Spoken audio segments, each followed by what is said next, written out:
What's going on, people? I'm sitting back so you can see my Opus t-shirt right quick. I want to thank Roger Coleman for sending that to me years ago. I don't know if Roger makes videos anymore, but I never met Roger. Another VC member, but also musician. Strikes me as a really good person, smart. That's my impression of him. Cheers, everybody. It's Monday, the 4th of July, and happy whatever. Really not feeling like there's a whole lot of, well, you know where I'm going. Independence? Whose independence? Who is this country? Who does this country really belong to? You know what I'm talking about.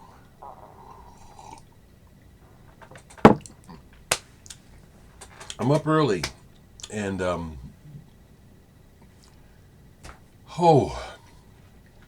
it's going to be a hot one and humid, and it was hot and humid last night, so it was uncomfortable.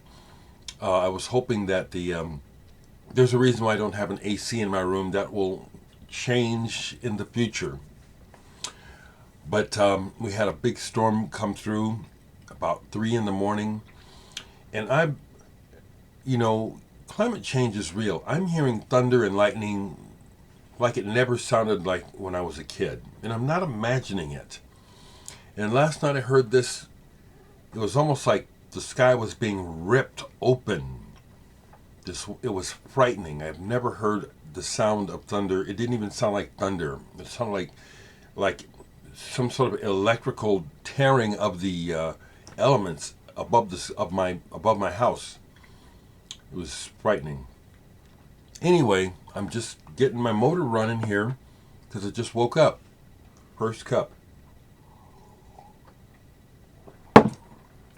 I do feel a slight bit of not obligation, but it's like, yeah, okay, it's Monday, make a video. Folks would like to hear from me. I know that you would. So, hello. I got something coming up for you, though, which is cool. So I've had a couple of guests recently, Dereck Shulman of Gentle Giant and DTM Malherbe of Gong. Well, I was talking to my sister Adrian over the weekend. She just had a birthday, and we got to talking, and it's like, hey, Floyd would like to be on your show. I said, that'd be fantastic. Floyd Norman is my brother-in-law, but he's also the first black man to become an animator for Walt Disney Studios. He's 87. He just had a birthday. He's an amazing guy. So I said, wow, let's do this. So I'm going to have another guest on my birthday, on Thursday. For my video on Thursday, I'll be chatting with Floyd. Now, what's interesting is that even this had to be done through business. He's my family. But Floyd is such big business and such a legend that I had to get it okayed with his manager. After me and Floyd and Adrian, just as family members, said, yeah, well, Floyd will come on. Then I get a call about stipulations. It's one of the reasons why I like being where I'm at regarding business, because the more money, the weirder people get. And it just seems to be there's no getting around it. The more money involved, the weirder shit gets, and the more out of balance it gets. So anyway, Floyd will be with me on Thursday. Musically, I want to just go back here and touch on the new Porcupine Tree, because they've done it again. When I first got this, I'd already heard the singles by watching the videos online, and I liked them. But it's not the same as playing the record, and this has done it. They've done it again. Steven Wilson and the fellas write music that bores a wormhole into my head, and I find myself listening to it on repeat. And this new one has done it. Now I'm going to pull it up because I went ahead and put it on my computer, and I also went ahead and got a hold of the extra tracks that are on the excuse me for trying to do two things at once. The CD version not only has one more extra track besides the two extra tracks that I got on the deluxe, but it has all the album instrumental. And so I've been listening to the instrument. I love it. I can easily get into this album without the vocals. And then consequently, by doing that, the song that emerges the strongest vocally for me comes out. And it's like it's in my head now. I hear it in my head. Of the New Day. What a brilliant, beautiful song. So many things I can enthuse about the new album, including the fact that Gavin Harrison's drumming is very precise, but there is a feel. There is. He does have a feel. It's not totally clinical. There's feeling to the way he plays. There is. And Richard Barbieri, it's like they gave him the keys to the kingdom. He's just all over this album in fantastic ways. So, bravo Porcupine Tree. I would agree with them. This is probably one of their very best albums. Could be their best. Could be. I had to keep talking about music before I just ramble about anything else. I had recently bought a Caetano Veloso record at Grapefruit. Not sure if I had it yet or not. And I got home and checked and I had it. So I took that back this weekend, plus one other record for some trade value, and picked this up. Colin Newman from Wire, A to Z. I think this is maybe his second or third solo album. And I've had this since it came out on CD. Finally got a chance to get this. This is a reissue. It's been out on vinyl forever, but I never got it. Interesting guy, because the words, a lot of words of Wire songs and Colin Newman songs, they don't, on the surface, make any sense at all. And then he will do these songs where it's like he's acting loopy, like he's kind of insane, or just being young and irreverent. But there's some really good songs in there, and there's other songs that I have to skip over because it's like I don't even know why he did it. But the songs that are good are very good. I like Wire a lot. Pick this up. This was one. If you see this, Kyle, I bet this is one more of yours. The free jazz sax player I've been talking about. This has been down there, and it's like it's been talking to me, and I finally went and grabbed it today because there wasn't much in the store new that really interested me, so I need to keep my expenditures down this month. I really went bonkers in June. So I picked up Remko Scha, Machine Guitars. This musician, instrument maker, artist, I believe he's from Europe. He's already gone. This is very interesting. This is a reissue of this album that came out in the 80s on clear vinyl. And what we have is this, I'll read it. This record presents music emerging out of simple mechanical processes. The machine configurations employed are shown in the accompanying diagrams. Most of the tracks use uniformly moving saber saws with ropes or flexible metal rods attached. So what you end up with is this pulsating, droning pieces. It's like the oscillation of a fan, okay? If you've ever listened to a fan or a motor, which I have, and I'm sure I'm not the only one, where you get drawn into sound, even the repetitive motion of a fan blade and the sound of it is not uniform. There are these natural undulations or anomalies. It's not perfectly, just the same repeated sound in a pattern. And that's what happens here. It draws you in. It's really pretty cool. I'm glad I bought it.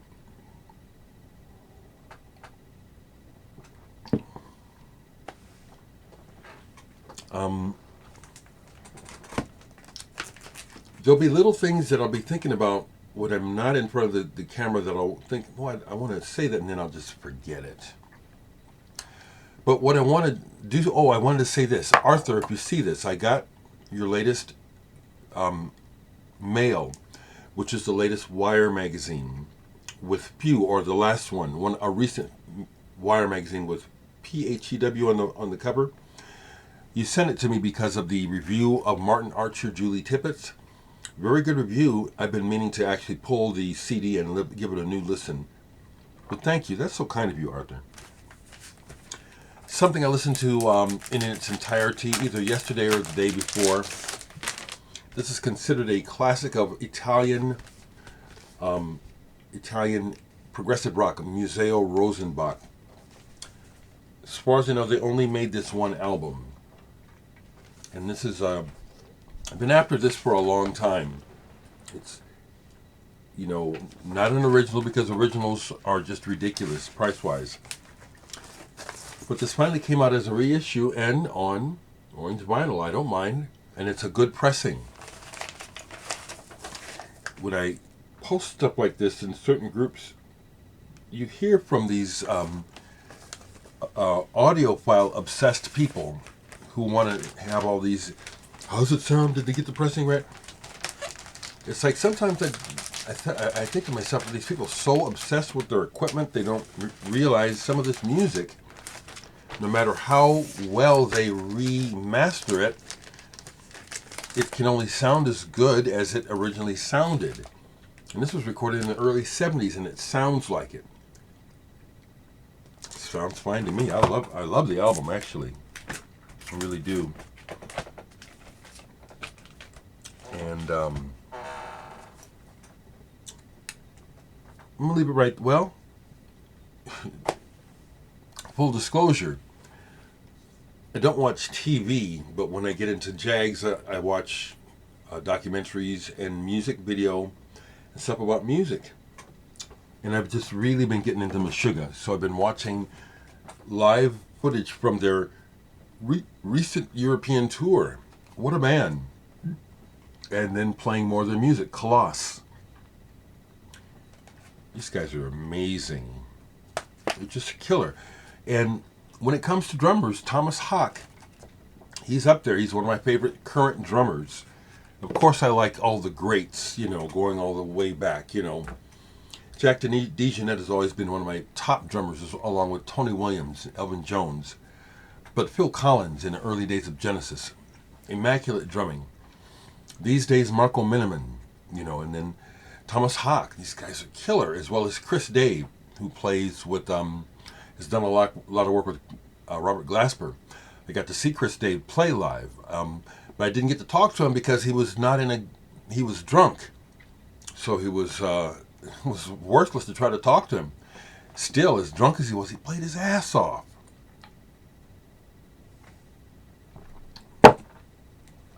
What else? Sun Electric at Nostra, Via Nostra. Kind of a glitchy electronic sound. I really like these guys. So that's what I have to share music-wise. Personally wise, I want to share this because this, again, my family watches, and this is for their benefit as well as you folks that are interested in what I'm doing. So I told you that about a month ago that in July, a local magazine here, Omaha Magazine, would be running a feature on me, and it's come out. I don't have physical copies yet. I hope to get one today or tomorrow, but it's online, and it's a very well written article. I'm really pleased, and the photos from the photo session is like, wow, very impressive. But the subheading of the article is Omaha's Post-Punk Prometheus. I like that. And I also like the writer when he interviewed me, he told me that, he young guy, so he was sharing a bit about himself and how he had won some awards for his writing. Well, I can see how this article is really beautifully written. He quotes me directly. He doesn't fudge my quotes, which I appreciate because that's something that happens a lot. People are quoted and then the quote has been edited by the writer, and that ain't cool. He didn't do that. So I'll leave the link. These little things mean the world to me. And I know they mean a lot to my family. Matter of fact, that's one of the things. Y'all don't need to know this, but I'm telling you. Because when I'm dead, this will be here. And it's like I'm alive, so I get to say what's on my mind. Dreaming has been awesome for a while now. I look forward to going to bed to dream. Dreams are so intense. Last night I had a very intense dream and woke up in tears. The last part of the dream that I remember last night was that I was an adult, but I was with my mom. My mom's been gone since in about 1985. And my mom lost her hearing. She became deaf when I was a child, and we couldn't afford hearing aids. So there was one time when I was maybe like 5 or 6 that we went to some kind of doctor, and they hooked her up to this big machine. And that was the only time she got to hear my voice. Well, And in the dream this morning, I woke up because I'm grown, but I'm in my mom's lap, and I'm hugging her, and I'm crying. And I am just saying, Mom, and she can't hear me. And I just woke up in tears, I don't know why, but I'm sharing it with you. I also got a message from someone regarding Sakamoto, telling me that I didn't know he moved back to Japan. I knew that he had, the cancer was back, but as far as I know, he was still living in New York. But the message was that, it's not looking good. And so my heart and energy goes out to Sakamoto. I just like him to live as long as he can. Which brings up, like I said, Thursday is my birthday. Floyd Norman's going to be my guest that day. But years ago on my birthday, Sid Barrett died. So I hope that's not going to be a repeat, that I lose someone important like that on my birthday. If it happens, it does. It was in my mind, so I thought I'd say it. Okay? And the only other thing I have to say is, as I watch the world through the so-called news outlets around the world, and I watch them everywhere, including Africa, okay? And other places maybe you wouldn't think I'd check out, as well as social media. And the recent events, especially in my country, regarding politics, the Supreme Court, the rolling back of progressive laws, it just doesn't make any sense. I don't understand why it's happening. I haven't seen a single sensible sentence explaining why these things happened and how they're supposed to be good for the country, for everyone, and for the future.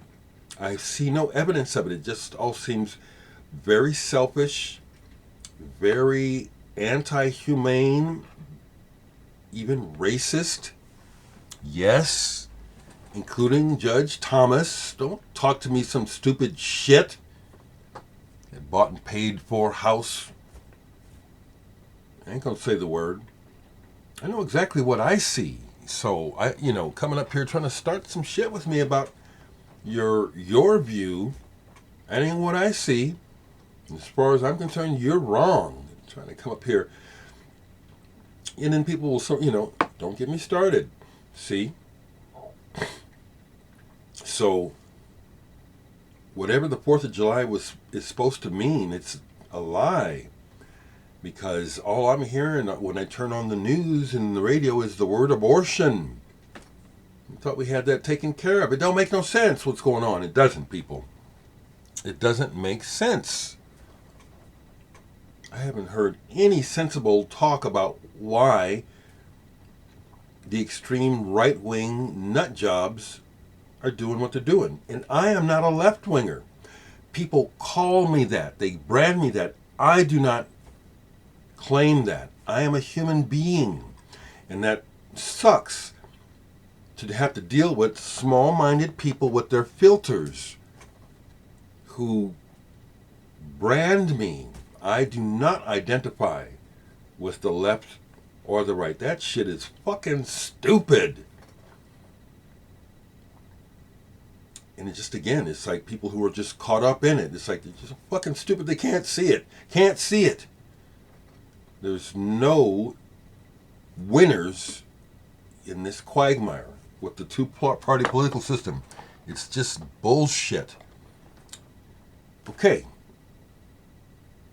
Let me try to just... I've had my say for the morning. Let me go get my second cup of coffee.